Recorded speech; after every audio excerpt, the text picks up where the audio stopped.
Gracias, pastor. Gracias, hermanos. Dios les bendiga a todos. ¿Cómo están? Bueno, qué alegría. Yo también, contento, feliz de poder compartir esta hermosa noche con la iglesia, lo que venimos haciendo desde el día viernes. A ver, voy a preguntarle como ayer. ¿Cuántos estuvieron el viernes? Levante la mano. Bájela. ¿Y el sábado? Bájela. Ni el viernes ni el sábado, que no estuvieron, digo viernes ni sábado. Poquita más vacía. No importa, no se preocupe. Era solamente para saber cuántos quizás de los que están hoy no habían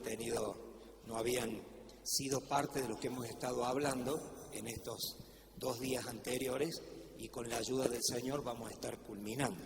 Primeramente, darle gracias a la iglesia, darle gracias al pastor David, a su familia y a la iglesia hermosa por permitirme estos días compartir, por la consideración, por el afecto, la invitación.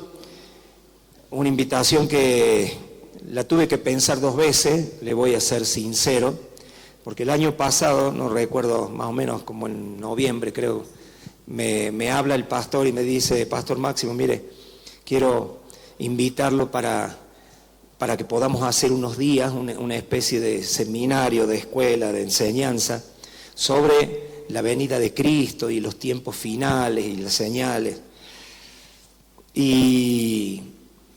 ¿Por qué le digo que tuve que pensarlo 2 veces? Porque nunca voy obviamente a rechazar una invitación a predicar la palabra del Señor.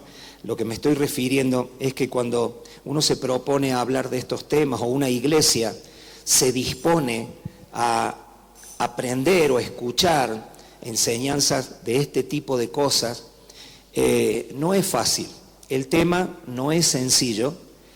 El tema de lo que se refiere a la gran esperanza que tenemos cada uno de nosotros y a la suprema expectativa. ¿Puedes decir conmigo gran esperanza? Porque podemos tener esperanza en muchas cosas, pero nuestra máxima esperanza, nuestra mayor esperanza, nuestra esperanza definitiva, más allá de que lo que en esta vida pase o deje de pasar, está puesta en el retorno, el regreso, la segunda venida de nuestro Señor Jesucristo. No hay nada más que esperar. O sea, todo lo demás de lo que podamos hablar, que es parte de ese intermedio en lo que aquí estamos hasta que venga el Señor, no serán cosas secundarias, mínimas, ínfimas, comparadas con la expectativa que tenemos que tener los que somos cristianos de la venida del Señor y de la consumación del reino de los cielos en la tierra. Y por eso le digo que el tema no es fácil. Yo ayer decía, y a modo de recapitular un poco, que en muchas iglesias y muchos pastores, y sobre todo cuando dicen, bueno, tenemos un domingo, un culto general, viene gente de todo tipo, gente nueva tal vez, que nunca escuchó la palabra, fue invitada a la iglesia, y bueno, y como tantos otros puede tener un sinfín de problemas en la vida, problemas familiares, problemas económicos, cuestiones de salud, cosas que son presiones de la vida y a veces angustias muy grandes, los cuales lógicamente es muy comprensible.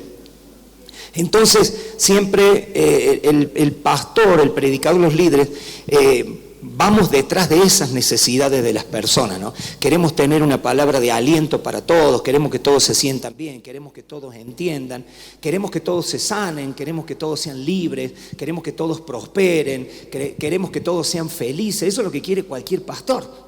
No quiere tener una congregación amargada, triste, desesperanzada, rendida. Dice, bueno, acá estamos resignados en la vida. Obviamente que no. Queremos ver la mano de Dios, y la gente espera eso también. Te dice, bueno, yo vengo porque estoy esperando que Dios haga un milagro en mi vida. Y a veces el mismo pastor se siente como responsable de que ese milagro suceda, ¿no? Y le dice a Dios desde la plataforma, más o menos sin que la gente se dé cuenta, más vale que hagas algo. O sea, Te conviene que hagas algo. Esta gente vino con necesidad. Así que, y el pastor cree a veces tener la responsabilidad de que eso suceda, que todos sean felices, que todos vivan bien, que todos, tengan una vida próspera, encaminada en el éxito. Claro que sí, pero lo que pasa, entonces por eso a veces uno evita de la Biblia, de la palabra de Dios, se evitan los temas que son tal vez más espinosos, que pueden suscitar más confusión,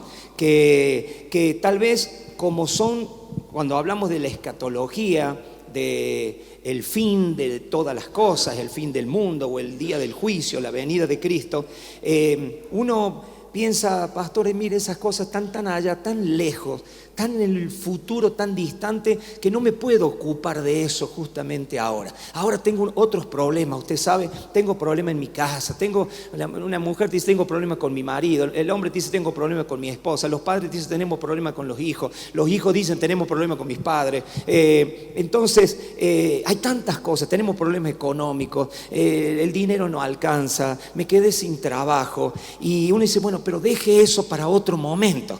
Eso déjelo para un instituto bíblico, eso déjelo para el seminario, eso de hablar de esas cosas, miren, no son prácticas para el aquí y el ahora.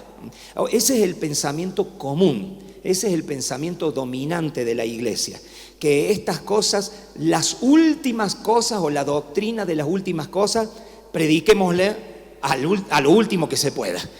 Entonces, pero eso es un error. Eso es un error, porque la historia nos muestra, y nosotros lo vemos en la Biblia, y si nos vamos a atener únicamente al Nuevo Testamento, dejando de lado gran parte de la Biblia y los escritos proféticos y todo eso, viniendo solamente, para hacer más breve, digo, la reunión, viniendo solamente al Nuevo Testamento, vamos a ver a Jesús y luego a los apóstoles. Lo vamos a ver en los evangelios y lo vamos a ver en las diferentes cartas. Vamos a ver la urgencia de Jesús acerca de predicar y de enseñar de estas cosas. Nosotros vamos a encontrar más a Jesús enseñando respecto a las cosas del fin, a la recompensa eterna o castigo eterno, a la urgencia y a la importancia de esta vida que vivimos en esta tierra, no desperdiciarla, no vivirla distraídos de las cosas espirituales, sino de tener mucho cuidado de velar, es decir, estar en vigilia, estar atentos. ¿Para qué? Para no caer en tentación. Entonces, los apóstoles continúan, y mucho de eso contenía enseñanzas respecto al tiempo del fin. Jesús habló respecto al tiempo de su segunda venida más veces de las que sanó enfermos, por ejemplo. Entonces, si es así, eso tiene que ser importante para nosotros. Y la importancia está en que si nosotros tenemos la base correcta y la expectativa correcta en lo que viene hacia adelante, vamos a vivir una vida mucho más en gozo y paz que si no supiéramos lo que viene hacia adelante. Que si no supiéramos que este mundo y esta historia de la humanidad tendrá un final. Si no supiéramos que hay una recompensa en el final, no tendríamos motivación para seguir adelante. Pero a veces el no entender qué es y cómo es esa recompensa nos hace vivir un cristianismo superficial, un cristianismo solamente que está ahí rasguñando el fondo del tarro para tratar de obtener algo en la vida, solamente para lograr un poco de bienestar en esta vida, bueno, de tener un poco de paz, y se pierde el objetivo, se pierde el foco, perdemos nosotros el propósito de la vida. Entonces, si algo a nosotros nos va a hacer vivir en paz, en gozo, en una seguridad completa, es tener la expectativa correcta respecto a ese tiempo del fin que viene y a lo que va a suceder en ese momento. Entonces, por eso le digo, cuando el pastor me dice, queremos hacer esto, bueno, vamos a hacerlo. Ahora, no es fácil.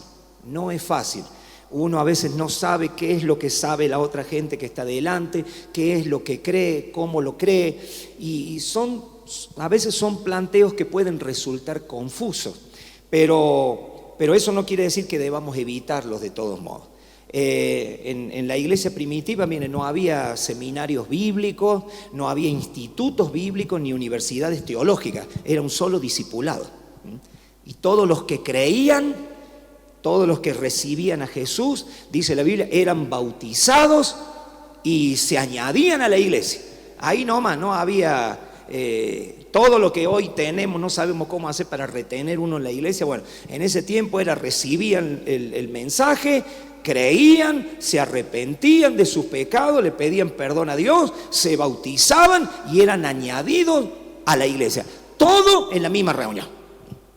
No era que tenía que pasar 5 meses, 1 año, bueno, hasta que él más o menos entendiera algo.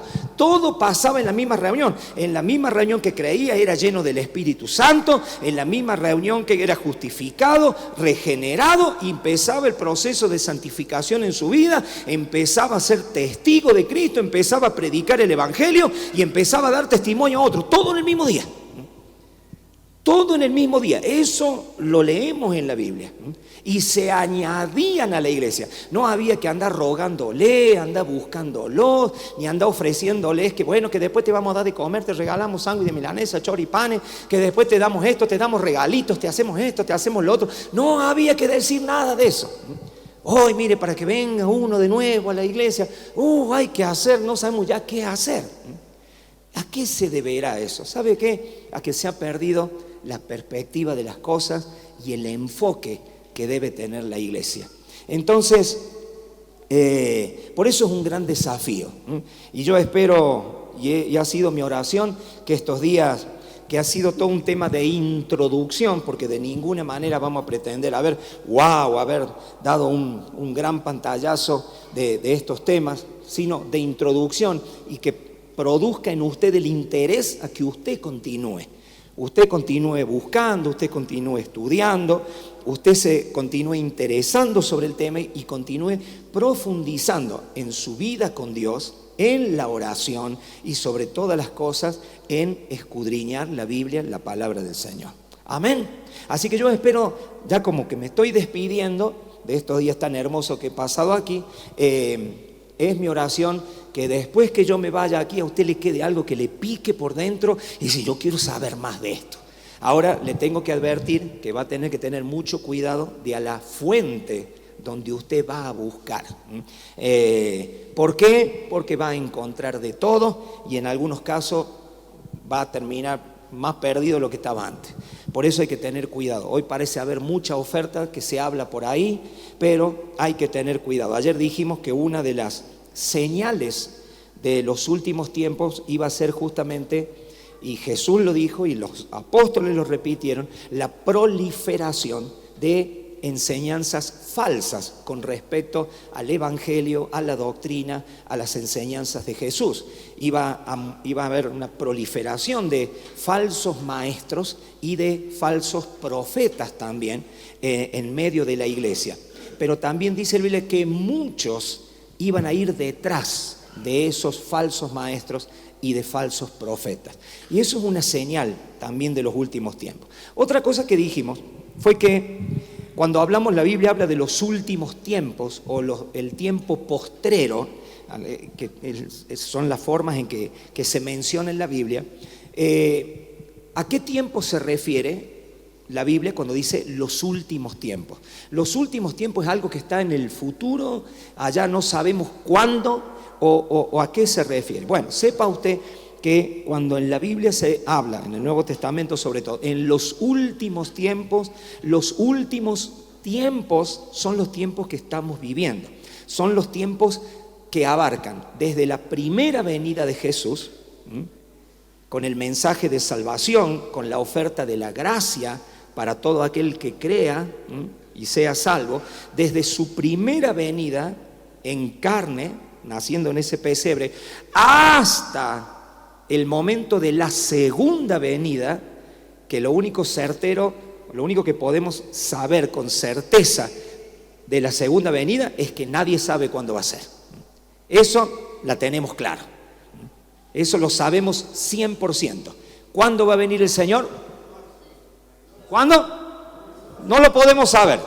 Jesús lo dijo, el día y la hora lo sabe solamente mi Padre que está en los cielos, ni siquiera los ángeles. Y él obviamente estaba hablando desde su naturaleza humana, ni el Hijo del Hombre, pero hablando desde su perspectiva humana, no desde su naturaleza divina. Porque obviamente Jesús es Dios y como Dios no puede ignorar el día de su venida. Pero cuando él habla a los discípulos acerca de lo que vamos a ver ahora, él lo habla desde su parte humana, es decir, limitada en este mundo. Entonces, dijimos, los últimos tiempos comienzan, como los menciona la Biblia, desde la primera venida del Señor hasta la segunda venida. Entonces, cuando usted dice, bueno, ¿qué tiempo estamos viviendo ahora? Los últimos tiempos. El tiempo postrero o el tiempo del fin. Esos son los tiempos que estamos ahora. Comenzaron hace 2000 años y no sabemos hasta cuándo se extienden. Amén.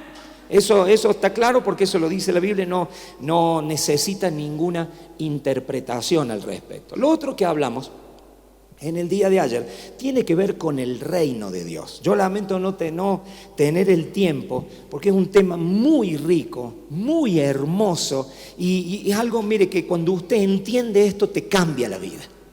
Te cambia la vida, te cambia tu vida espiritual, te cambia tu andar en el Señor, te cambia tu perspectiva, te cambia cuando hablamos del reino. Por algo, en Juan capítulo 3, encontramos en esa famosa reunión secreta, medio en la oscuridad, una noche que tuvo Jesús con un gran maestro de la palabra, como era Nicodemo, eso lo vemos en Juan capítulo 3,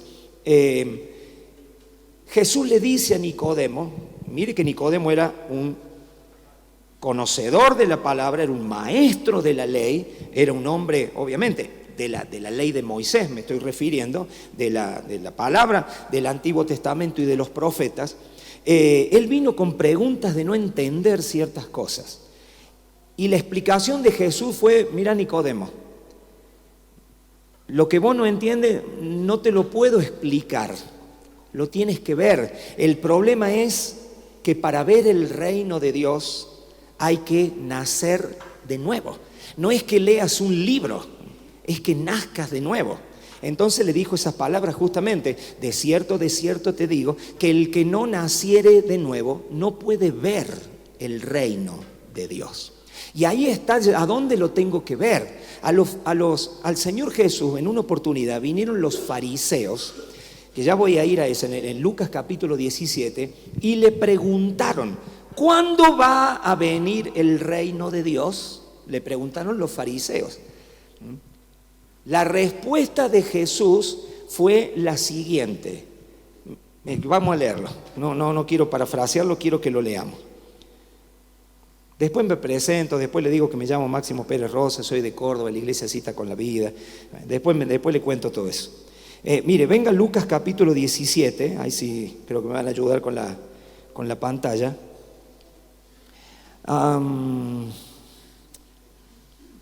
Verso 20, Lucas capítulo 17, verso 20. Ayer hablamos, si usted se acuerda, de la parábola de ¿qué era? ¿Qué hablamos ayer? A ver si estuvo acá.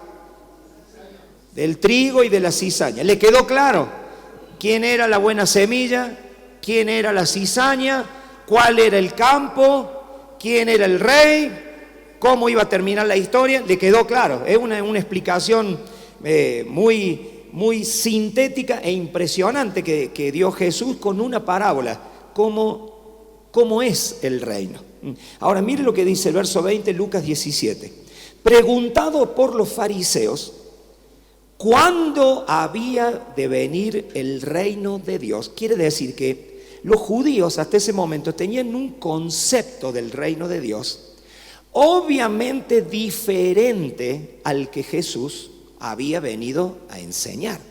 ¿Recuerda usted que en las palabras que conforman el Sermón del Monte, lo podemos ver en San Mateo capítulo 6, parte de eso, hay una oración que Jesús enseña a los discípulos. Esa oración es la que conocemos como el Padre Nuestro. Cuando los discípulos le dijeron, Señor, enséñanos a orar, queremos aprender a orar, qué bueno es eso, ¿no? Un discípulo siempre está queriendo aprender, y aprender las cosas útiles y las cosas necesarias. Diga conmigo, cosas útiles y necesarias. El problema, ¿sabe cómo pierden la vida muchos creyentes? En cosas inútiles e innecesarias. No le dijeron al Señor, Señor, enséñanos 5 pasos para hacernos millonarios. Señor, dame tres claves para la felicidad. Señor, ¿por qué no nos enseñas 5 secretos de la vida en victoria? No era eso porque buscar eso es algo inútil para la vida cristiana e innecesario. Buscar eso es la vanidad de la vida. Porque esas cosas en un cristiano, no estoy hablando de ser millonario, digo, las cosas necesarias para una vida en dignidad son provisión de Dios para aquellos que buscan el reino. Que buscan el reino de Dios y su justicia. Todas las demás cosas les serán añadidas. Entonces, algo que los discípulos entendieron como útil para su vida y absolutamente necesario para su crecimiento espiritual, era lo que le fueron a preguntar al Señor. Enséñanos a orar. Ahora vos tenés que rogarle a los hermanos que oren. Y encima oran mal. Y después Santiago dice, pedís y no recibís porque pedís mal. Pero también dice la Biblia, no tenéis porque no pedís. Entonces, obviamente que hay algo que estamos haciendo mal, de la manera equivocada y en la prioridad incorrecta. Lo imprescindible lo captaron los discípulos y le dijeron, enséñanos a orar. Porque orar no es decir cosas, expresar deseos, repetir palabras y bueno, así repetirlas como si fuera un mantra mágico, que cuanto más lo repita y que lo visualizo y que lo creo y que lo veo y que lo imagino y que lo toco. No, eso no tiene nada que ver ni con la oración ni con la vida espiritual. Por eso te digo que se han mezclado tantas cosas del humanismo secular dentro de la iglesia del Señor, con doctrinas tan falsas respecto a la palabra. Cierre los ojos, véalo, imagínelo, véalo de arriba, de abajo, del derecho, del revés, y eso te va a venir a tu vida. Hermano, nunca la Biblia enseña tal cosa.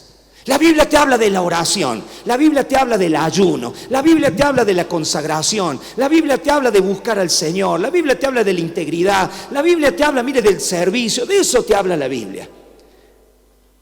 No enseña tal cosa como usted repítalo, dígalo una otra vez y más, y grítelo, y si no vaya y arrebátelo, y usted lo declara porque usted lo quiere y usted lo profetiza, entonces tiene que venir. Enséñanos a orar, le dijeron al Señor. Y Jesús le responde la petición y le enseña a orar. Obviamente le da un modelo, le da un bosquejo, le da los principios que debe tener la oración, no las palabras que deben repetir. Le da la prioridad de la oración. Ahora, la oración no es solamente decir palabras que se me ocurran que tengan que ver con un bosquejo, que es lo que Jesús le daba.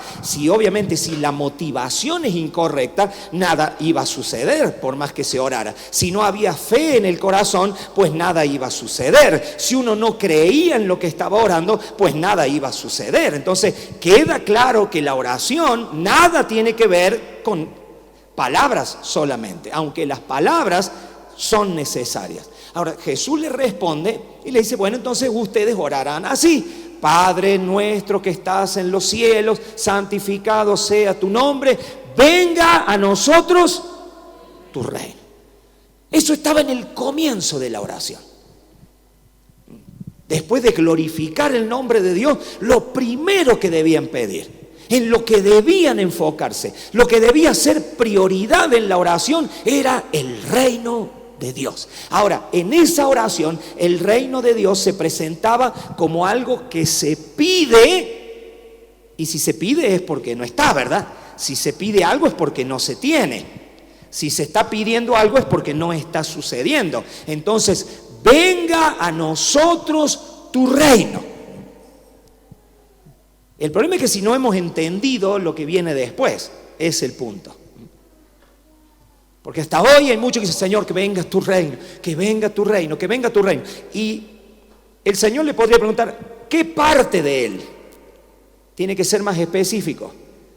Tiene que ser más definido en lo que estás preguntando. ¿Qué parte de Él es, del reino me refiero, es por el que estás orando? Y ahí es donde todos quedamos, bueno, yo no sé, el reino. ¿Por qué estoy diciendo esto? Porque esa era la prioridad, que venga tu reino. Ahora, repito lo que cuando Jesús se encuentra con Nicodemo en Juan capítulo 3, Jesús le dice, cuando Nicodemo dice, bueno, sabemos que has venido de Dios porque nadie puede hacer las obras que tú haces si Dios no está con él. O sea, Nicodemo reconoce que ese hombre que tiene delante tiene algo especial. Es alguien especial aunque no sabe bien quién. Pero reconoce que ha venido de Dios. Y Jesús le responde, Nicodemo, de cierto te digo que el que no naciere de nuevo no puede ver el reino de Dios. Y ahí es donde Nicodemo le responde, pero ¿cómo? ¿Cómo hará un hombre viejo como yo para nacer de nuevo? Es imposible que vuelva el tiempo atrás, entre nuevamente en el vientre de mi madre y pueda volver a salir. No entendía Nicodemo. Y eso que era el teólogo más importante de ese momento en Israel. Y ahí es donde Jesús le vuelve a responder, de cierto te digo, que el que no naciere del agua y del espíritu no puede entrar en el reino de Dios. Quiere decir que el reino de Dios tiene una puerta abierta y está invitando a entrar a las personas. El problema es que esas personas no pueden entrar por sí mismas. No pueden entrar por más que quisieran. Porque si yo le preguntara a usted, ¿cuántos quieren entrar en el reino de Dios? Todos van a levantar la mano. No, sí, yo no me quiero quedar en este mundo que está bajo el maligno. Yo quiero entrar en el reino de Dios. ¿Cómo hago, pastor, para entrar en el reino de Dios? ¿Qué me tengo que aprender? ¿Qué tengo que hacer? ¿Qué tengo que decir? Lo que Jesús le está respondiendo a Nicodemo es, Nicodemo, entrar en el reino de Dios no es por algo que vos puedas hacer. Entrar en el reino de Dios es una obra del Espíritu Santo. Es el Espíritu el que te mete, es el Espíritu el que te hace entrar. No importa lo que vos digas, no importa lo que vos deseas, el que no nace de nuevo. Por eso nadie puede estar en el reino sin haber nacido de nuevo, sin ser una nueva criatura, como dice Pablo en Corintios. El que está en Cristo, nueva criatura es. Habla de un nuevo nacimiento. Está hablando desde lo espiritual, por supuesto. Nicodemo creía que era desde lo humano, lo natural, lo carnal, y Jesús le está diciendo, no, esto no es. Tu cuerpo va a seguir envejeciéndose y tendrá que llegar al polvo de donde fue tomado, pero espiritualmente la obra del Espíritu Santo es esa regeneración, es decir, una creación nueva, una generación, un nacimiento nuevo. Cuando el Espíritu hace eso, estás dentro del reino de Dios. Entonces ya no era venga a nosotros tu reino, sino que con la primera venida de Jesús al mundo, Jesús inaugura el reino de Dios en la tierra. Por eso cuando Juan el Bautista empieza a predicar, dice, llama a la gente al arrepentimiento, arrepiéntanse porque el reino de los cielos se ha acercado. Es decir, está a la vuelta, está muy cerca, está muy próximo. Se tienen que arrepentir. Si quieren entrar en él, se tienen que arrepentir, tienen que cambiar de vida. Y los bautizaba en agua. El problema es que los que bautizaba Juan en agua después seguían pecando. y no eran nuevas criaturas. Pero era simbólico, lo que Juan estaba haciendo era un acto simbólico y profético de lo que vendría a ser el Mesías, a quien Juan estaba representando como vocero antes de que Jesús apareciera.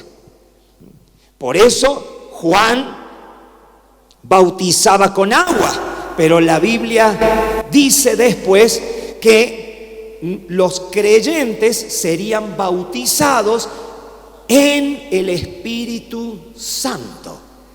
Y ahí se produciría la obra de la regeneración, del nuevo nacimiento, para que esos creyentes, por ese nuevo nacimiento, ahora nacían como hijos de Dios. Y como hijos de Dios tenían entonces el Espíritu de Dios para vivir en poder, para poder vivir en el reino de Dios mientras estaban en esta tierra, porque el reino de Dios ya había sido inaugurado con la venida de Jesús hasta su consumación final, donde lo que hoy es un reino espiritual que está mezclado con este mundo de tinieblas, en la segunda venida de Jesús sería la consumación del reino, donde Él ahora vendría en una forma en que todos le vieran y consumara el reino, y reinaremos con Él de forma física en nueva tierra y en cielo nuevo por toda la eternidad.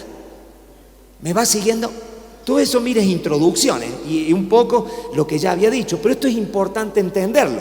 Ahora, volvemos a Lucas 17:20. Los fariseos le preguntan: ¿y cuándo va a venir? Y Jesús les respondió: el reino de Dios no vendrá con advertencia. O sea, no se publica en las redes sociales, no pone un aviso en el diario, acá estoy, no, mire, no viene con heraldos que tocan las trompetas, dando un gran anuncio. Dice, no vendrá con advertencia, nadie lo va a andar proclamando, ni dirán, helo aquí o helo allá, porque el reino de Dios está entre vosotros. Lo que antes estaba cerca, ahora ya estaba ahí. Entre. ¿Dónde está el reino de Dios en forma espiritual? Aunque ahí Jesús era el rey que era hecho carne. ¿Por qué el reino de Dios estaba entre ellos? Porque el rey estaba presente. Existe un reino donde hay un rey, y Jesús estaba ahí, por tanto el reino de Dios estaba entre ellos. Entonces ahí llegamos a una clave en lo que nos va a ayudar a entender la escatología o los tiempos futuros. Yo le dije qué posición o qué lugar tiene el reino de Dios para mi vida. El reino de Dios está entre vosotros, dijo Jesús. ¿Está bien? ¿Lo que estamos hasta acá? Muy bien. Por eso cuando nosotros entendemos el reino y dónde estamos, por el nuevo nacimiento, ya lo hemos explicado, todo esto, hermano, me era necesario decirlo. Yo no sé, usted lo sabía, no lo sabía, pero era necesario ponerle el fundamento para entenderlo. Entonces, cuando yo entiendo esto, mi vida no puede ser la misma. Cuando uno entiende esto, que es por la revelación del Espíritu, no por el discernimiento humano, sino por la revelación del Espíritu, tu vida no puede ser igual. La vida de los primeros discípulos de la iglesia primitiva, de los primeros tiempos de la iglesia, fue una vida de poder. Si bien vivieron tribulaciones, persecuciones y un sinfín de cosas más que fueron difíciles, pero ellos vivieron en poder, dando testimonio de Jesucristo y del reino de Dios en todo momento y en todo lugar en que podían. Esa era la iglesia primitiva. Ahora, hermanos, ya quedó claro entonces que Jesús dijo, el reino está entre vosotros. Y después empieza usted a leer en los evangelios muchas parábolas donde Jesús comienza cada parábola diciendo, el reino de Dios o el reino de los cielos es semejante a, ¿no? Y una parábola quiere hacer una comparación. Es semejante a un hombre que sembró semilla. Es semejante a una semilla que se transforma, la más pequeña, que se transforma en el más grande de todos los árboles. Es semejante a un hombre que llamó a sus siervos y les dio talentos. Es semejante, a diferentes cosas. Lo que Jesús estaba haciendo con esas parábolas era mostrándole a sus seguidores, mostrándole a sus discípulos cómo en la vida que ellos vivían sobre esta tierra iban a entender el reino de los cielos. Eso es lo que les mostraba a través de las parábolas, para revelar ese reino. Por eso el gran tema de la Biblia obviamente es Jesucristo, pero el reino de Dios es o mejor dicho, luego de la persona y obra de Jesucristo, el gran tema de la Biblia es el reino de Dios. Es lo que no puedo omitir en mi vida espiritual, lo que no puedo ignorar, lo que no puedo dejar pasar. Todo lo demás no tiene sentido, todo lo demás es pérdida de tiempo. Yo tengo que invertir mi vida en conocer, en entender, y que cada día por el Espíritu Santo me sea revelado más y más ese reino. Porque los que buscan otro tipo de cosas, hermanos, los que buscan las cosas del mundo, claramente están diciendo con eso que no están en el reino de Dios. Quieren obtener algún beneficio del reino, pero sin entrar en él. Ven el reino como un almacén al que ellos entran, pero tiene un mostrador del que no pueden pasar y alguien los tiene que atender y despacharle lo que ellos quieran. Algunos ven la iglesia así, como quien entra a un kiosco. Bueno, no es que llega, entra, se sirve, saca y se va a su casa. No, entra, está ahí, viene alguien, un empleado, lo atiende. ¿Qué quiere? No, yo quiero pan, quiero carne, quiero tal cosa. Bueno, sale tanto, me voy. Así es la iglesia. ¿Qué quiere usted? Bueno, sanidad. Bueno, prosperidad. Yo quiero salud. Bueno, toma, mire, hago una paz, pague esto, vaya al otro, tenga fe. Bueno, y se va a su casa y sigue. Y después que come eso y se termina eso, vuelve a buscar más. Ese es el sinsentido de la vida. Esa es la vanidad de vanidades de la que hablaba el sabio Salomón. La vida del hombre no podía resumirse en eso. No podía ser solo eso. Ahora, ¿qué viene a hacer Jesús? Revelar el reino de Dios.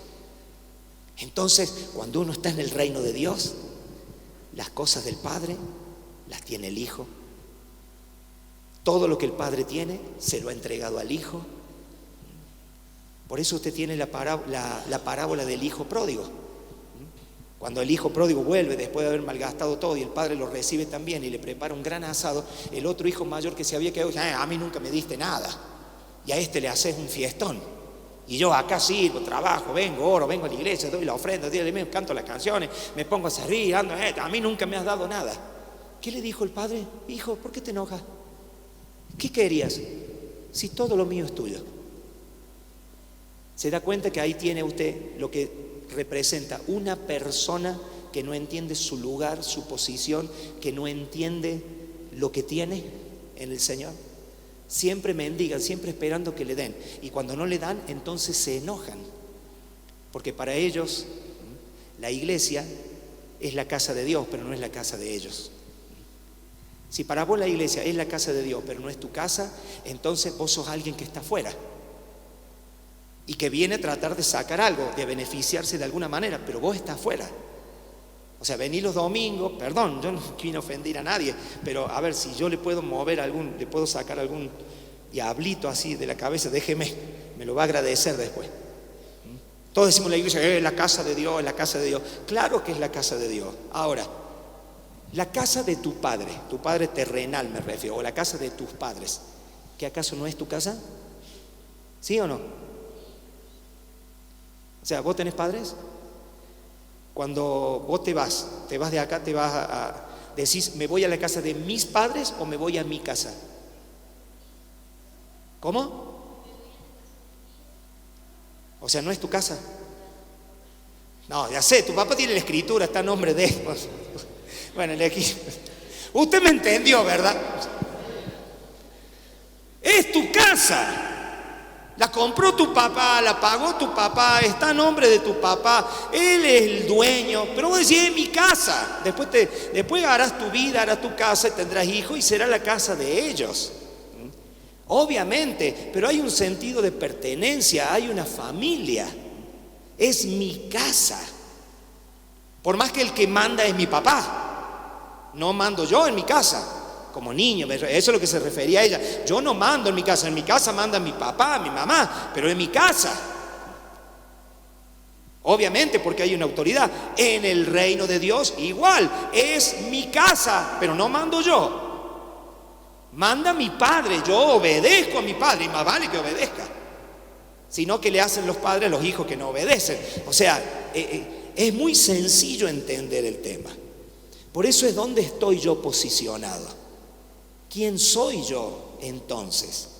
Y ahí tiene que ver con todas las perspectivas que voy a tener en cuanto a la guerra espiritual, a la obra de Satanás, al mal del mundo, a los problemas del mundo, las aflicciones y todas las cuestiones que nos afligen en esta vida.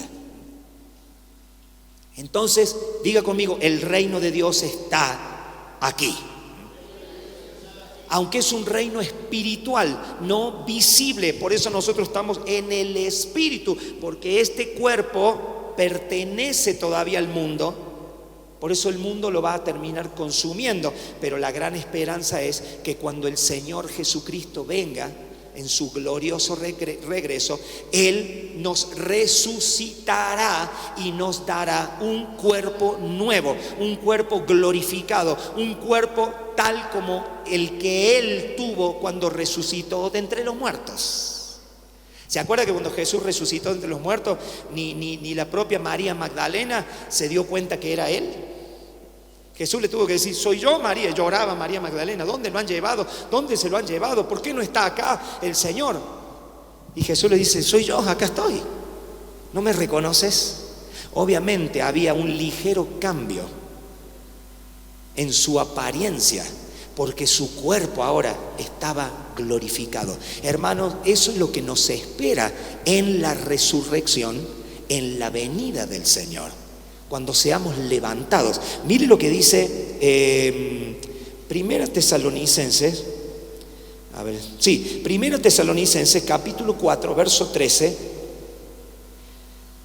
Primera Tesalonicenses 4:13, el apóstol Pablo le escribe a la iglesia y le dice, acuérdense, estas palabras se las escribe Pablo a los tesalonicenses aproximadamente 20 años después de la crucifixión de Jesús. Estamos hablando del año 50, 51, 52. Tampoco queremos, hermanos, que ignoréis acerca de los que duermen, es decir, los creyentes que murieron, que están en un cementerio. No quiero que ignoren acerca de los que duermen, para que no se entristezcan. La muerte de alguien en el Señor, de cualquier persona, nos produce angustia y tristeza, ¿no? Pero cuando esa persona estaba en el Señor, aparte de la tristeza del momento, hay una gran convicción de que algún día nos volveremos a encontrar, ¿verdad? Dice, para que no se entristezcan. ¿Qué pasa con los que mueren? ¿Qué pasa con los creyentes que fallecieron? No se entristezcan como los que no tienen esperanza. Porque si creemos que Jesús murió y resucitó, así también traerá Dios con Jesús. Los traerá. ¿Cómo que los traerá? Porque los tiene Él. ¿Dónde los tiene Él? ¿Qué le dijo Jesús al ladrón que estaba crucificado a su derecha antes de morir? Hoy de cierto te digo que hoy mismo, porque él sabía que este hombre estaba por morir, como Jesús estaba por morir también, están crucificados los dos. Y Jesús le dice a este criminal que estaba crucificado a su derecha, Claro que el criminal primero había dicho unas palabras, y Jesús le dice: de cierto te digo que hoy estarás conmigo en el paraíso. Eso es lo que nosotros llamamos también cielo. Es lo que llamamos cielo. Pero es eso. Dice Pablo que cuando Jesús venga en su segunda venida, los creyentes, los de fe, que obviamente habían muerto, sus cuerpos estaban enterrados en la tierra y descompuestos ya, pero ellos estaban con el Señor en espíritu. Y lo que el Señor va a hacer en su segunda venida es venir con ellos. Eso es tremendo. Dice, Jesús traerá. Mire, dice, si creemos que Jesús murió y resucitó, así también traerá Dios con Jesús a los que durmieron en Él, es decir, a los que murieron en la fe. Por lo cual os decimos esto en palabra del Señor, que nosotros que vivimos, si el Señor viniera ahora, nosotros que estamos, los creyentes, los de la fe, que estemos vivos en este momento, si Jesús viniera ahora, Pablo dice, nosotros que vivimos, que habremos quedado hasta la venida del Señor, no precederemos a los que durmieron, es decir, no llegaremos al Señor antes de los que murieron antes que nosotros en la fe, porque el Señor mismo con voz de mando, con voz de arcángel y con trompeta de Dios descenderá del cielo y los muertos en Cristo resucitarán primero. Es decir, una de las cosas que van a pasar cuando el Señor aparezca descendiendo con las nubes y los ángeles de su poder en su segunda venida, con gran estruendo que va a haber en los cielos, ya le voy a mostrar esas señales, con todo ese despliegue que todo ojo le verá, esté donde esté, todos lo van a ver, santos e impíos, creyentes e incrédulos. Lo que va a pasar en ese momento, cuando suene la trompeta, es que los creyentes que hubieren muerto en todas las edades, en cualquier tiempo, van a resucitar, es decir, sus cuerpos. Dice el Señor mismo con voz de mando, con voz de arcángel y trompeta de Dios, descenderá del cielo y los muertos en Cristo resucitarán primero. Es decir, que las almas de los creyentes que están con el Señor y son traídas con el Señor, van a venir a unirse con sus cuerpos resucitados. Eso va a ser lo primero. E inmediatamente mientras esto suceda, los que estemos con vida y estemos viendo el espectáculo de la venida del Señor, dice el apóstol Pablo aquí, luego nosotros que vivimos, que hayamos quedado, seremos arrebatados juntamente con ellos, es decir, con los cuerpos resucitados de los que murieron antes que nosotros. Seremos arrebatados juntamente con ellos en las nubes para recibir al Señor en el aire. Es decir, seremos la comitiva que reciba al Rey de Gloria en los aires. Te imagínense, claro que hay un rapto, como le llaman algunos, o arrebatamiento de la iglesia, que quiere decir alzarla, mejor dicho. El Señor la llamará con la voz de trompeta y los muertos, ¡fum!, se unirán a sus almas. Y los que estemos aquí, ¡fum!, seremos arrebatados al cielo. Y ahí estaremos. Y ahí recibiremos un nuevo cuerpo, un cuerpo glorificado. Dice, y así estaremos siempre con el Señor. No siempre en el aire, no es que vamos a quedar ahí en el aire, suspendido en el aire. Vamos a recibir al Señor en el aire y vendremos con el Señor en el mismo momento, y ahí el Señor va a hacer la consumación de su reino. Lo que comenzó en su primera venida va a ser consumado en la segunda venida. Nosotros que hemos estado en este mundo padeciendo las persecuciones, padeciendo las tentaciones, las luchas con los demonios, con el diablo, todos los problemas de esta vida, las aflicciones de esta vida, porque este mundo está bajo la maldición del pecado y nosotros venimos a ser como la buena semilla en medio de la cizaña. Todo eso terminará. La cizaña será quitada, lo vimos ayer, será arrojada al horno de fuego. Y los justos, los hijos de Dios, recibirán la corona incorruptible de gloria. Recibirán un nuevo cuerpo, recibirán sus nuevas vestiduras y vendremos a reinar con el Señor. Veremos el juicio de los impíos. Veremos cómo Dios echará en el lago de fuego, echará al diablo, a la bestia, al falso profeta y a todos los que despreciaron a Dios y amaron el pecado, serán echados ahí. Él hará cielo nuevo y tierra nueva, y esa será la historia eterna para nosotros. Aleluya. Damos ese aplauso al Cristo de la gloria.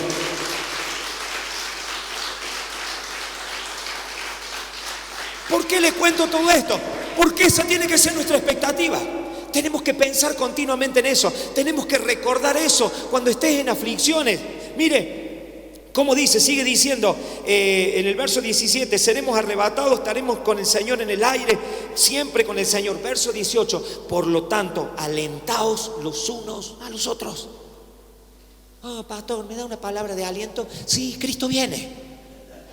No, pero yo me referí a otra cosa, tengo unos problemitas acá en la vida. Cristo viene también. No tengo más aliento que ese para darte. Si usted quería, bueno, hermano, tranquilo, ya va a pasar, mire usted, tenga fe. Si usted es de la fe, Cristo viene. Por eso, está bien, pero uno dice, no, pero que ya no aguanto más, pastor. Está bien no aguantar más, yo tampoco aguanto más. ¿Usted tiene gente a la que no aguanta más? Sí, son poquitos acá, lo demás qué buenos que son, la verdad que quiero ser amigo de ustedes. Hay cosas en la vida que ya no aguantas más. Es verdad que hay cosas que ya no aguanto más esto. No aguanto más el trabajo, esto, no aguanto más esto, no aguanto más esto, la vida que llevo, esto, lo otro, los pesares, los dolores, no aguanto más. No hay problema en no aguantar más. Somos de carne y hueso, aunque hayamos espiritualmente sido regenerados. Por eso los creyentes que decían, ¿cuál era la oración de los creyentes? Jesús les enseñó a los discípulos a orar diciendo, venga a nosotros tu reino. ¿Qué termina orando el creyente en el tiempo final? Ven pronto, Señor Jesús. Diga conmigo, ven pronto, Señor Jesús. No aguanto más, la verdad. No aguanto más. No doy más. Pero Él te dice, tranquilo, porque el que persevere hasta el fin será salvo. O sea, persevere. Dice, aliéntense unos a otros con estas palabras. Viene el Señor, los malos van a dejar de ser, el diablo dejará de ser, los enemigos de Dios dejarán de ser, los que te afligen dejarán de ser. Y ya le voy a decir dónde. Mire, vamos al capítulo 5. De la vuelta al capítulo 5, 1 Tesalonicenses. Sigue hablando Pablo de los tiempos finales y está alentando a la iglesia. Dice, pero verso 1, capítulo 5, 1 Tesalonicenses. Pero acerca de los tiempos, los que están pensando, bueno, ¿cuándo, pastor, va a ser eso? ¿En qué tiempo va a ser? A ver, ¿cuánto falta? Pero acerca de los tiempos y de las ocasiones, de las señales, quiere decir, no tenéis necesidad, hermanos, que yo os escriba. Mire lo que dice el verso 2. Porque vosotros, ¿qué cosa? Sabéis. ¿Sabe qué era lo que tenía la iglesia primitiva que le falta a esta? Conocimiento. Decirle que está lo tuyo, acá tenés el problema, acá, tócate acá. Deja de mirar el tridente del diablo, la bruja que te tiró un sapo en la puerta de la casa. Una vez vino una mujer desesperada a la iglesia, pastor, salí de un culto, tuvimos un culto tan hermoso. Llegué a mi casa y cuando iba a entrar a mi casa me di cuenta que me habían tirado un sapo muerto. Y le digo, no, ¿para qué ore? Tengo que hacer algo, me han hecho un trabajo. Bueno, hermana, a ver, primero, yo te trato de buscar la parte natural. ¿Por qué cree usted que le han hecho un trabajo de brujería? ¿Por qué cree que tiene que ver con el carnaval? Tal vez el sapo iba pasando por ahí y se murió. Se murió de viejo. Le dio un paro cardíaco y justo pasaba frente a su casa. Tal vez no pudo soportar la unción que fluía de su casa y cayó muerto el sapo. ¿Por qué va a pensar lo peor? No, porque yo sé, porque había otras cositas ahí, un hueso de pollo. Bueno, hermano, supongamos entonces que el sapo no murió por sí mismo, ni por agentes naturales. Supongamos que hubiera sido eso. que usted dice, ¿cuál es el problema? ¿A qué le teme usted? ¿Dónde está usted? ¿Quién es usted? ¿Acaso cree usted? Mire, si el diablo todo lo que tiene es un sapo muerto, diga amigo, pobre diablo. Si pasa como columna humana celebrando con cuernos y a los gritos, todo eso, pobre diablo si eso es todo lo que tiene. ¿Usted cree que algún arma forjada contra ti puede llegar a prosperar?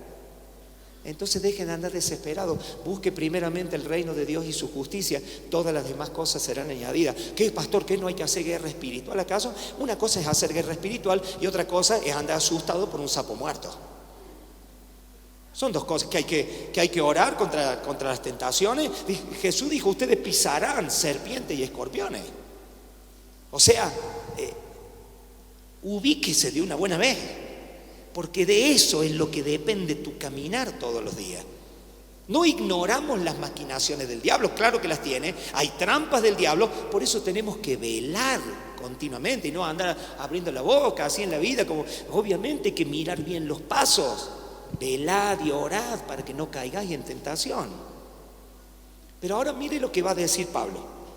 Pero acerca de los tiempos y las ocasiones no tenéis necesidad, porque vosotros sabéis. Y le dije, ese es el gran problema estoy hablando a nivel general y de esta generación.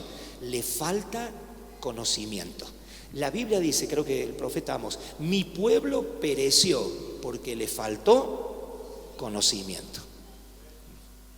Divaga, habla, repite cosas que escucha por ahí y que son cualquier cosa.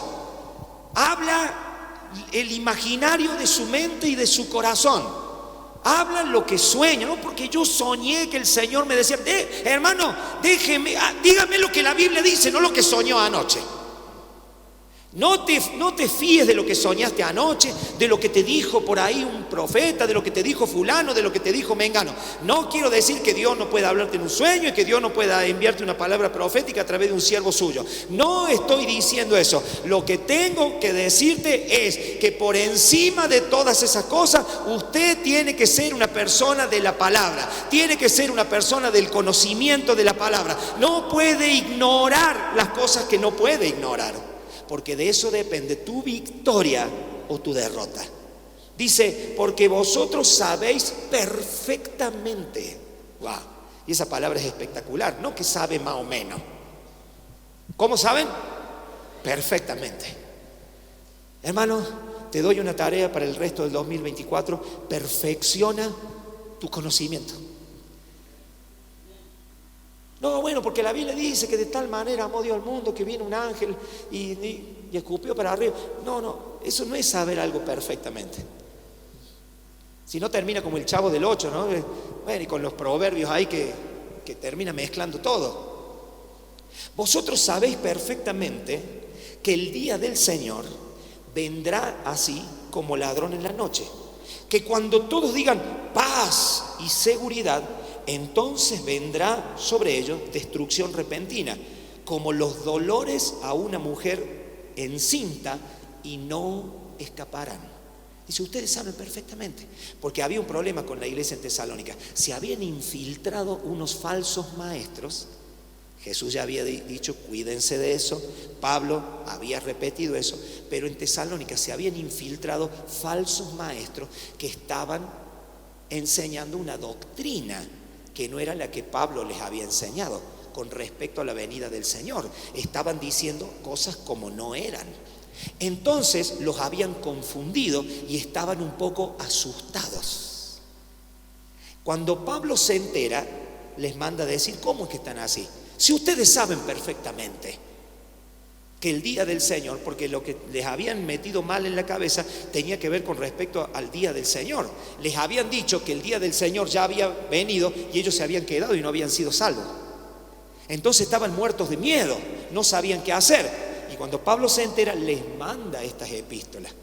Pero si ustedes saben perfectamente que el día del Señor vendrá como ladrón en la noche, que cuando digan paz y seguridad, entonces vendrá destrucción repentina, como los dolores a una mujer encinta, y no va a escapar. Nadie va a escapar del día del Señor. Nadie va a escapar del día de su venida. No hay lugar donde esconderse, no hay camino cual tomar, no hay nada que hacer y no hay nada que decir. Cuando el día del Señor venga, hermano, ya no se podrá hacer más nada. No es que dame 5 minutitos, voy a orar y vuelvo. No, bueno, ahí me voy a poner a cuenta, pastor, ahí voy a pedir perdón, ahí le voy a decir al Señor, me voy a arrepentir de todo. Ese día va a venir tan de repente, tan de una manera sorpresiva, que nadie va a tener tiempo de hacer absolutamente nada. No escaparán, dice Pablo. Y dice algo más vosotros, porque esa primera palabra no era para ellos, más vosotros, esta es para la iglesia. Levante su mano y reciba, diga, nosotros, ¿qué hay para nosotros? Pero dice, más vosotros, hermanos, no estáis en tinieblas, para que aquel día os sorprenda como ladrón. Quiere decir que para unos va a ser sorpresivo como ladrón en la noche, pero para ustedes, iglesia, no va a ser así. No así para vosotros, dice, porque no estáis en tinieblas. Verso 5, porque todos vosotros sois hijos de luz e hijos del día. No somos de la noche ni de las tinieblas. Hermano, el mundo está en tinieblas, pero yo soy del día. Diga conmigo, yo soy del día. Diga, soy hijo de la luz. El mundo está bajo el maligno, pero yo estoy en Cristo. No, que el mundo es el reino de las tinieblas. Yo estoy en el reino de Dios. No me tiene que sorprender nada a mí. Lo va a sorprender a los malos, va a sorprender a los pecadores, no nos va a sorprender. ¿Sabe por qué no nos va a sorprender? Porque nosotros le habremos estado esperando. Si vos estás esperando a alguien, estás ahí en la puerta esperando que te golpee, no te va a sorprender. Ni bien golpee, ¡tum!, vos vas a abrir la puerta. Por eso después en Mateo capítulo 25 usted va a ver la parábola de las 10 vírgenes, las sensatas y las insensatas. La cuestión del aceite, que a uno se les acaba el aceite, le piden prestarlo a otra. No, que no tengo, vayan a comprar. Fueron a comprar, estaba todo cerrado, pero mientras se habían ido vino el Señor. Entraron las sensatas, y las otras imprudentes, que no habían velado, que no entendían nada de los tiempos, los sorprendió como ladrón y se quedaron fuera de la fiesta. Decir que está lo tuyo, no te vayas a quedar fuera de la fiesta, Alguien diga gloria a Dios. Dice, porque dijimos verso 5, no somos de las tinieblas, sino hijos de luz e hijos del día. Por tanto, verso 6, no durmamos, ahí está el velar, no durmamos como los demás, velemos y seamos sobrios. Esa es la escatología práctica, hermano. Entrar en detalles del Apocalipsis que dice esto, cómo es la copa, los sellos, el dragón, la bestia, los ángeles, la ira, el hambre, mire, es simbolismo en el que hay varias vertientes teológicas que interpretan de manera diferente. Yo no he venido a darte una interpretación más del tema. Me interesa más centrarme en una escatología práctica en los tiempos del fin. Mire, ¿por qué le dije que un día terminará, ya no estará más el diablo y tampoco estarán los que te afligen? Por eso le dije, cuando dice, yo no aguanto más, pastor, tengo que aguantar, ¿hasta cuándo tengo que poner la otra mejilla? ¿Hasta cuándo no tengo que responder y tengo que amar a mi? ¿Hasta cuándo me hacen el mal y yo tengo que pagarle con el bien? ¿Hasta cuándo me despreciarán y yo los tengo que amar? ¿Hasta cuándo me perseguirán y yo tengo que orar por ellos? ¿Alguna vez se va a terminar esto? Miren lo que dice Pablo a los mismos tesalonicenses, pero en 2 Tesalonicenses capítulo 1, vamos a resumir, vamos a leer del verso 7. 2 Tesalonicenses capítulo 1 verso 7, vamos a leer hasta el 10. Dice así, le dice a los hermanos, le dice, y a vosotros que sois atribulados, a ver, no, vamos a leer de antes. ¿Qué dijimos? 2 Tesalonicenses capítulo ¿cuánto? 1. Vamos a leer del verso 6, perdón, del verso 6. Porque es justo. Usted dice, ¿cuándo me hará justicia, Señor? ¿Se acuerda la viuda y el juez injusto? San Lucas capítulo 18, la parábola de la viuda y el juez injusto. La viuda iba al despacho del juez. Eso no se lo leo, léalo en su casa, Lucas 18. Va al despacho del juez, hazme justicia, hazme justicia, hazme justicia. ¿Qué hacía el juez? No le hacía justicia, no le importaba, no atendía a la viuda. Así es este mundo. No le importás al gobierno, no le importás ni los de ahora, ni los de antes, ni los de después, no le vas a importar a nadie. Vas a pedir justicia, te la vas a tener que aguantar solito. Pero un día se hizo justicia.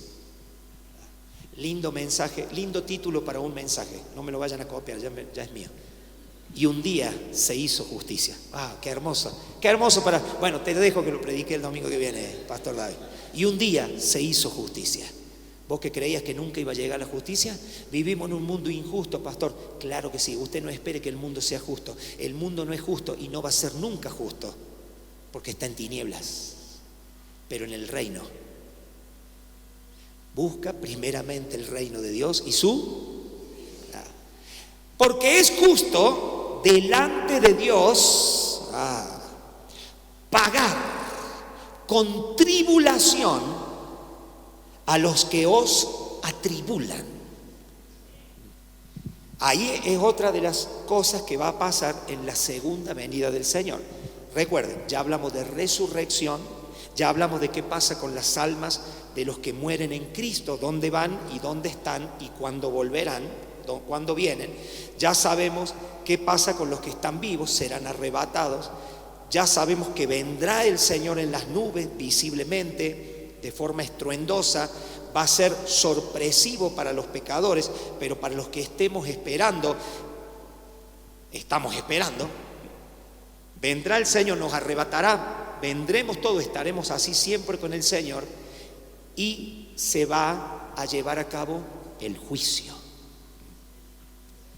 Llámele el juicio final, el juicio del trono blanco, se le llama de diferentes maneras. El juicio final es lo que me gusta a mí porque es el último juicio, ya no habrá más juicio. Ese es el que lo termina todo. Y acá Pablo no va a describir todo el juicio final. Eso lo vamos a ver en otros libros. Pero como estos tesalonicenses están atribulados, es una iglesia perseguida, está sufriendo el oprobio, la persecución, la presión, están sufriendo. Algunos los están matando, a otros los están despojando de sus bienes, están atribulados. La iglesia está atribulada. Ahora Pablo los quiere alentar y le dice, hermanos, quiero que sepan algo, Dios es un Dios justo y para Dios es justo pagarles con tribulación a los que los atribulan a ustedes. Dice, y a vosotros que sois atribulados, daros reposo con nosotros. ¡Wow! Viene un día de un gran reposo. Por eso el que está en Cristo está en el reposo espiritual. Ahora, un día sí que reposaremos de todas las cosas. Hoy, por más que estamos en Cristo, en el reino, y Él es nuestro reposo, tenemos preocupaciones, tenemos luchas, tenemos presiones, tenemos distracciones, tenemos tentaciones, tenemos tantas cosas con las que luchar, pero esa lucha no durará para siempre. Un día el Señor va a atribular a los que te atribulaban a vos, y a vos que fuiste atribulado por otros, te dará el reposo. ¿No es eso justo? Diga conmigo, Dios es justo. Dice, daros reposo con nosotros. ¿Cuándo es esto? Léalo. Cuando se manifieste el Señor Jesús desde el cielo con los ángeles de su poder, en llama de fuego. Ahí Pablo quiere describir un poquitito cómo va a ser el espectáculo que se va a ver en ese día de la venida del Señor. Dice, primero con los ángeles de su poder. O sea, el despliegue, ahí vamos a ver los ángeles cómo eran verdaderamente.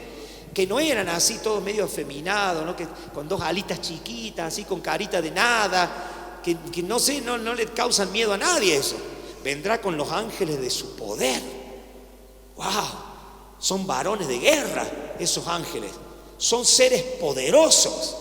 No hay otros, aparte de Dios obviamente, no hay seres iguales en el universo como los ángeles de Dios en el cielo. Y van a venir con Él, van a venir con el Señor Jesucristo. Imagínense el espectáculo. Imagínense el espectáculo. Dice, vendrá con los ángeles de su poder en llama de fuego. ¿Cómo va a ser esa llama de fuego? Para que todo ojo la vea. No nos podemos imaginar, hermanos. Pero eso es algo que va a suceder en la venida del Señor. En llama de fuego, para dar retribución. Porque la venida del Señor es un día de recompensa para los suyos, para su pueblo. Pero es un día de venganza. El Señor se vengará de todos los impíos y los que amaron el pecado. Por eso al día del Señor, o al día de la venida del Señor, se le llama también el día de la ira del Dios Todopoderoso. El Señor vendrá, yo creo que esa llama de fuego tiene que ver con su ira. Por eso eso está encendido en ira. Viene con pago, viene con retribución para darle a cada uno conforme a sus obras. Dice, y viene para dar retribución a los que no conocieron a Dios, ni obedecen al Evangelio de nuestro Señor Jesucristo. ¿Para quién es? Ciertamente no para usted. Los que no conocieron a Dios, ni obedecen al Evangelio. Viene un día de venganza. Que Dios es amor. Sí, amor para con usted. Para ellos será ira y venganza. Pero dice algo más. Dice, aquellos que no conocieron a Dios ni obedecen al Evangelio de nuestro Señor Jesucristo, los cuales sufrirán pena de eterna perdición, excluidos de la presencia del Señor y de la gloria de su poder, cuando Él venga en aquel día para ser glorificado en sus santos y ser admirado en todos los que creyeron. ¡Wow! Eso es maravilloso, hermano. Mire, yo no... ¿Cómo uno no va a querer esperar ese día? ¿Cómo uno va a estar pensando en otra cosa? ¿Cómo uno puede desear otra cosa en la vida? Por eso, para un creyente verdadero, alguien que ha nacido de nuevo, alguien lleno del Espíritu Santo, no puede mirar nada más, no puede buscar nada más, no puede querer conocer nada más que ese día. Porque hoy creemos en un Señor en el que no hemos visto. No lo vimos. Bienaventurados los que no vieron y creyeron, dice la Biblia. Pero ese día lo vamos a ver, dice, y vamos a admirar. Será admirado en los que creyeron. Es decir, a nosotros nos va a dejar con la boca abierta. Es decir, wow, yo ni en todos mis años de creyente y leyendo la Biblia me hubiera podido imaginar que esto sería así. El Señor será admirado en los creyentes. Oh, gloria a Dios. Dice, en los que creyeron, bendito sea el nombre del Señor. Hermanos, por eso en la escatología práctica, y para concluir, en la escatología práctica, es ¿qué tenemos que hacer? No sabemos cuándo eso va a suceder, porque el día y la hora nadie lo sabe. ¿Qué es lo que entonces tengo que hacer? Bueno, ya dijimos algo, velad y orad. Nosotros tenemos una descripción mucho más vívida, que me hubiera gustado tener más tiempo para desarrollarlo. En Mateo capítulo 24, la profecía más extensa de Jesús en el Monte de los Olivos, antes de ser crucificado, donde Él profetiza los eventos finales, pero no solamente los de su venida, sino otros que iban a suceder en un futuro mediato para ellos. Y lo va a describir de forma asombrosa, y eso se va a cumplir de forma exacta y asombrosa.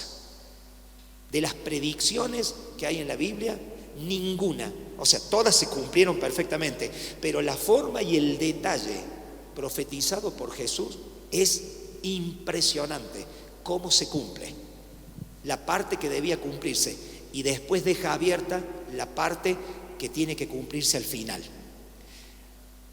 Pero no tengo tiempo para eso, lamentablemente. Por eso le dije, esto es introducción. ¿Cuál es la parte práctica de la escatología entonces? Si ya conozco esto que es lo más importante de los tiempos finales, ¿cómo será? ¿Cómo le veremos? ¿Para quién es? ¿Qué habrá? ¿Qué cosas son las importantes a entender? Ustedes saben perfectamente, le dijo Pablo a los tesalonicenses. ¿Cuál es la escatología práctica? Cuidado de decir, no, falta mucho. Entonces uno se relaja, porque la expectativa que tengas respecto a estas cosas va a determinar tus pensamientos, tus actitudes y tus conductas. Sí, de Mateo 24 me quiero quedar con un pasaje que quiero que busquemos. Venga conmigo, Mateo 24. Y tengo que terminar. Versículo 45, por favor. Mateo 24, verso 45. Después que Jesús termina la profecía o el sermón del Monte de los Olivos, mejor dicho, no lo termina ahí porque en el capítulo 25 sigue. Dice, si quieren venir, chicos, no sé. ¿Quién es, pues, dice Jesús, el siervo fiel y prudente? ¿Cómo tiene que ser el siervo de Dios? Jesús hace una pregunta. Bueno, después de todas estas cosas que se dijo, ¿quién es entonces el siervo fiel y prudente? ¿Habrá acá algún siervo fiel y prudente? Al cual puso su Señor sobre su casa para que les dé el alimento a tiempo. La iglesia del Señor necesita alimentarse. Los que lideran, los que enseñan a otros, los que tienen la responsabilidad y el privilegio de estar en una plataforma enseñando a otros la palabra de Dios, tienen una gran responsabilidad de dar alimento al pueblo del Señor. El que sirve y ese que da alimento tiene que ser un siervo fiel y prudente y darle el alimento a tiempo. Lamentablemente, muchas veces el alimento de la iglesia, estoy hablando a nivel general, es un alimento tan barato que te llena, pero no te nutre, al final te mata. Uno puede morirse de hambre por no comer nada, o puede morirse por comer lo que no debía comer. ¿Sí o no? ¿Verdad o no? Eso en el ámbito natural. Lamentablemente vivimos en una generación de un evangelio tan barato, tan diluido para hacerlo más digerible, que en lugar de darte vida, está matando lentamente. Ahí están los falsos maestros, los falsos profetas, los líderes falsos, los cristianos sensuales, no cristianos, sino creyentes sensuales, emocionales, que creen que, es decir, unas palabras motivadoras que haga caer un par de lágrimas, que te saque un par de aplausos y que todos estén contentos y felices dando gritos de júbilo, pero en realidad no saben nada ni saben qué esperar hacia adelante. Nunca, creo, en todas las edades, desde que el reino fue inaugurado y la iglesia está sobre la tierra, aunque las puertas del infierno no pueden contra ella, no la pueden destruir, pero nunca ha sido una cristiandad tan desnutrida, con panzas gordas, pero lleno de basura, de alimento basura, demasiado procesado. Mira lo que te dicen los médicos: cuidado con los alimentos ultra ultraprocesados. Es decir, que le quieren meter y como no, esto no me gusta, no le va a gustar, le entran a meter y a procesarlo de maneras humanas para dárselo a la gente, y la gente se lo come y lo llena. De hambre no muere, sino está muriendo por comerlo. Ahora dice: el siervo fiel y prudente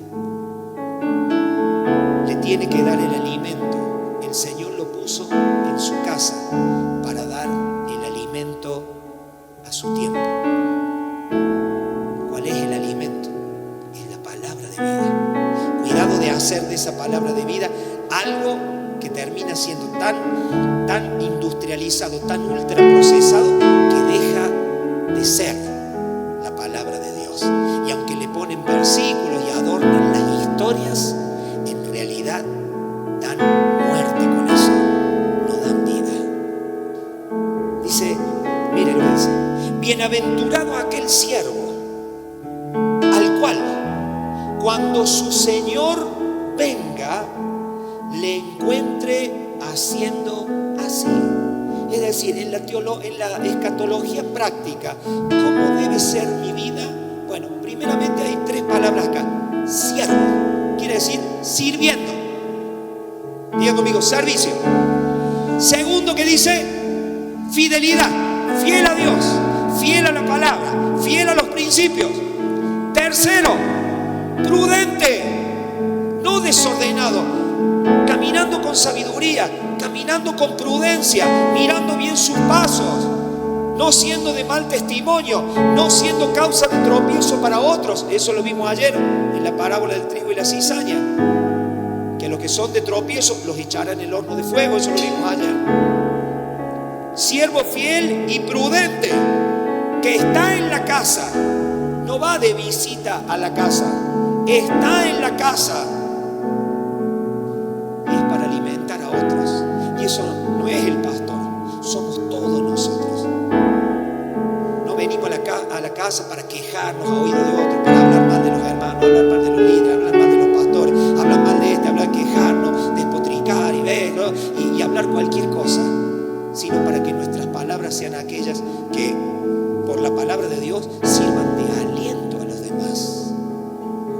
Nadie se alimenta de quejas, nadie se alimenta de chismes, nadie se alimenta de malas palabras, nadie se alimenta de historias que no tienen sentido, que le da el alimento a su tiempo. ¿Por qué? Porque sabe que su Señor va a venir un día. No sabe cuándo, pero un día llega. Dice: bienaventurado aquel siervo. No dice sacerdote, ministro, pastor, profeta, apóstol. Bienaventurado aquel siervo que cuando ve.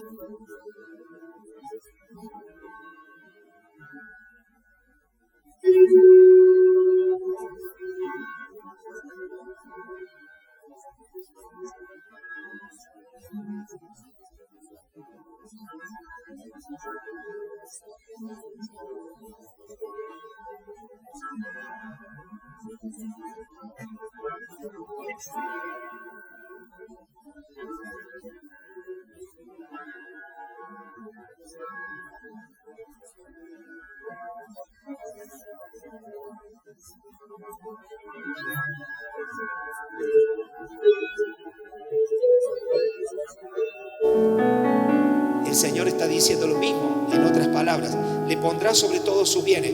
Pero mire la advertencia, verso 48: pero si aquel siervo fuere malo, dice, pero si aquel siervo malo dijere en su corazón, porque el problema está en el corazón, está en lo que piensa. El siervo malo especula, es un especulador crónico. Dice, ¿qué dice en su corazón el siervo malo? Mi Señor tarda en venir. ¿Cuándo va a venir el Señor? No sé. Se fue un día, acá me dejó solo. La verdad que hace tanto tiempo ya ni creo que vaya a venir. O va a venir y yo ya voy a estar muerto. O no, ya no, ni sé. Tarda, no tenemos fecha, tarda en venir. Si dijera en su corazón, mire dónde empieza el problema. Se desenfoca porque su expectativa es equivocada. equivocada. El primer siervo tiene una expectativa correcta. Viene mi Señor, no sé cuándo, tengo que estar preparado hoy. Por eso puede ser dentro de 10 minutos o puede ser dentro de 1000 años. No, que tiene que suceder una serie de eventos antes. Mire, no tengo tiempo para explicarle cómo muchos de esos eventos que usted cree que tienen que pasar después o antes de tal cosa ya han sucedido o están sucediendo en este mismo momento. No puedo especular en mi expectativa de cuándo será ese día. Tengo que servir con fidelidad, prudencia y llevando adelante la misión que Él me encargó. Y así lo pondrá sobre todas sus bienes. Pero el problema está en el corazón. Si el siervo malo dijere, mi Señor tarda en venir, ¿y qué empieza a hacer? Y comenzare a golpear a sus consiervos y aún a comer y a beber con los borrachos. Es decir, va a la iglesia, está con el pueblo, pero también está en el mundo. Está y como en realidad no es ni de acá ni de allá, no se lleva bien con nadie.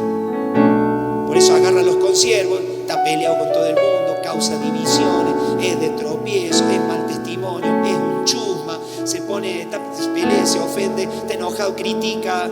Su problema es de expectativas. Él ni sabe que el Señor le va a caer en el momento menos pensado. Entonces es malo, golpea a los demás, es violento, golpea con sus palabras, hiere, ofende, critica, maldice. Y eso hace en la iglesia, en la casa del Señor, pero también tiene una doble vida, también está en el mundo.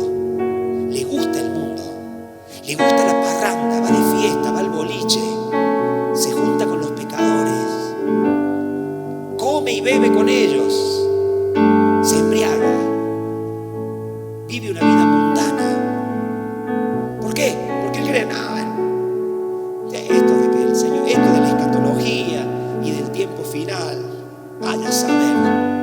Dice, miren lo que dice, verso 50, vendrá el Señor de aquel siervo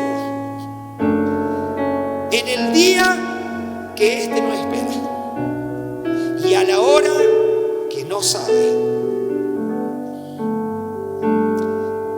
¿Y qué le va a hacer?